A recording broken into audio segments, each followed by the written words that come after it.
Dr. Frank Pavone, Director of Priests for Life. Thank you for joining me for my daily diary segment. I want to let you know each day what I am doing, how I have been spending the time, the energy, the resources that the Lord continues to give me in this mission of saving lives, for which I am just as enthusiastic today as I was on the very first day. In fact, more so.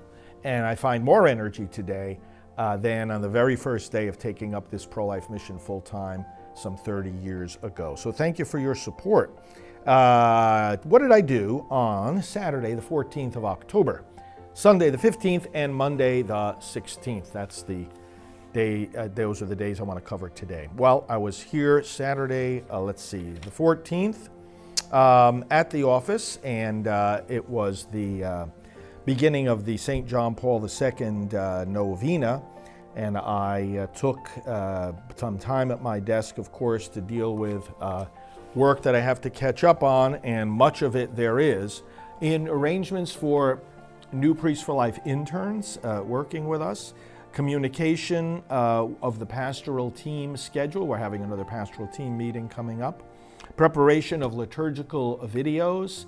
And you know, all this broadcasting that we do takes a lot of time of preparation, and that's why there's a lot of this behind the scenes work and office time that has to be scheduled, preparing various live shows coming up, and communicating with the Trump campaign on pro-life issues, of course, having arrangements made with my staff for continued advertising in various conservative outlets, preparation of our December newsletter. It's called the Travelogue, 8-page newsletter. I hope you get it in the mail.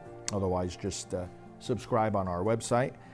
Business for the National Pro-Life Religious Council, which I lead. That's the interdenominational pro-life group. And final preparations for a new brochure on the pro-life teachings connected with the Eucharist. Then I was preparing for upcoming trips and just doing the work of all of that at my desk, really all day long.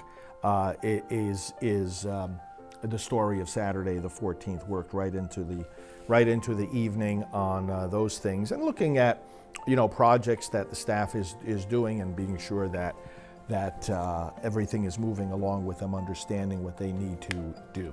That was Saturday the 14th. Sunday the 15th, likewise, I was here the first part of the day anyway. The Michigan March for Life is coming up, and I did some preparation for that.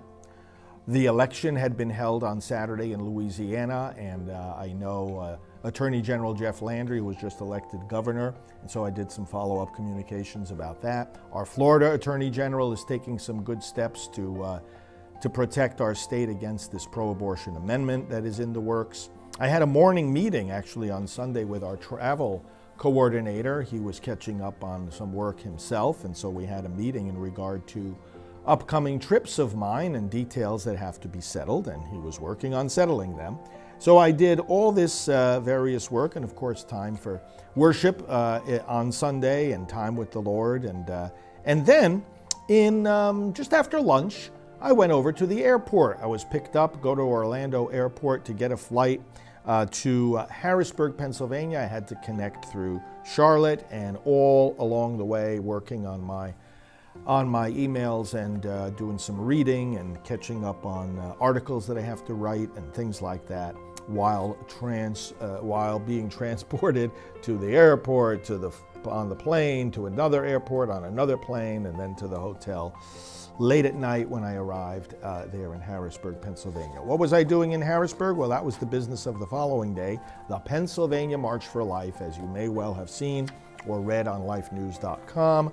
I was there with thousands of pro-life activists from across the Commonwealth of Pennsylvania, many of whom I know, many more of whom know me, and I was able to interact. Some of you were there, I'm sure, who are watching now, and I was able to interact with so many good people. We had our Silent No More people there. We had our priest, Father Dennis Wild, there. I connected with some of the bishops.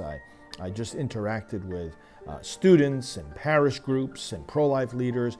There weren't really any other national leaders there. Our friend David B. Wright spoke, but I didn't see any other of our national leaders. But I was happy to be there to provide national support and encouragement to these folks battling against the pro-abortion governor there in Pennsylvania. Did some email work on some advertising just in the morning at the hotel before going over to the march site. And at the conclusion of the march, I wrote an article for lifenews.com and sent it off right away to them, and it was published later that day. Had to do some communicating with my staff also about the This Is My Body video, which is so powerful, never lose its power. And then the Chamber of Commerce, just some communication with my staff about our presence in the local Chamber of Commerce where our headquarters is located. And then on the flights back home, I went to the airport then for a 5:30 flight to Charlotte and then a connecting flight back to Orlando, landing at about 10 o'clock. On those flights back home, I just rested and caught up on some sleep after these very, very, very full days of activism and broadcasting and whatnot, and getting ready for another busy week ahead. So I rested on the plane, on the flights, and then, of course, that made them go pretty quickly. Those were my activities, October 14th to 16th, 2023. I hope your pro-life activities are going well, and I look forward to talking with you soon.